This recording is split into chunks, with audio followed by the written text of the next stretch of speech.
Europe 1. Le grand direct des médias avec Thomas Joubert. Place au décryptage média maintenant de Jérôme Ivanichenko. 4 mois après la fin de la grève à iTélé, 1 mois après le lancement de la nouvelle version CNews, la situation reste préoccupante au sein de la chaîne info du groupe Canal. Les syndicats de salariés sont inquiets et tirent la sonnette d'alarme. Ils ont même rendez-vous avec le Conseil supérieur de l'audiovisuel aujourd'hui, Jérôme. Oui, en début d'après-midi, ils doivent se rendre à la tour Mirabeau, au siège du CSA.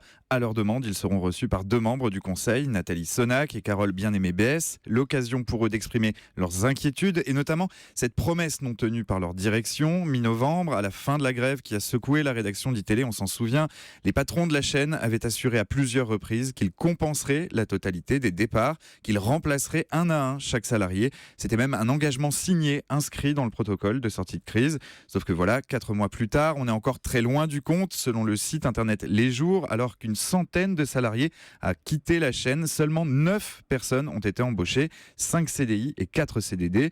Une triste réalité qui pousse les syndicats à faire ce constat amer aujourd'hui. Je les cite: nous avons le sentiment d'avoir été trompés, mais aussi que vous avez été trompés. Ce vous, il s'adresse au ministère du Travail et au CSA qui avaient joué à l'époque les arbitres à la fin du conflit. Bien sûr, d'autant que ces problèmes d'effectifs empêchent le bon fonctionnement de la chaîne. Oui, CNews a un statut de chaîne d'information en continu, c'est ce que dit la convention qu'elle a signée avec le CSA, un cahier des charges qui définit sa vocation mais qui détermine surtout ses obligations. L'obligation par exemple d'offrir un programme réactualisé en temps réel couvrant tous les domaines de l'actualité. C'est l'article 3 de cette convention. Or dans les faits, l'antenne de CNews est encore beaucoup trop fragile pour permettre cette réactualisation.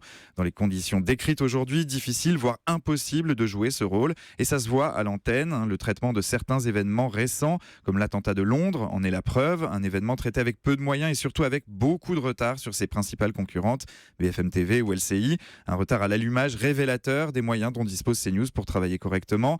Dans l'article publié cette semaine sur le site Les Jours, il apporte quelques éclairages justement sur ce point. Un service politique composé seulement de 4 personnes, alors que nous sommes en pleine période de campagne électorale. Un manque d'organisation qui oblige les journalistes à jouer les couteaux suisses. Une improvisation permanente, un château de cartes, un foutoir même selon certains témoignages.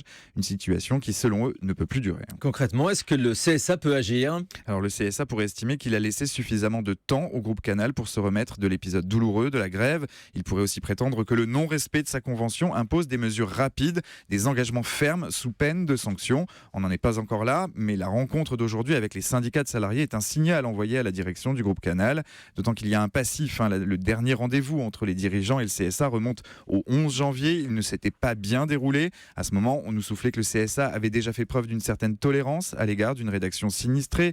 À cette époque, iTélé pansait ses plaies. Elle était en pleine reconstruction. Mais l'autorité de régulation attendait des actes qui tardent toujours à venir. La patience du CSA a sans doute ses limites. On continuera donc de suivre ce dossier. Merci beaucoup, Jérôme Ivanichenko.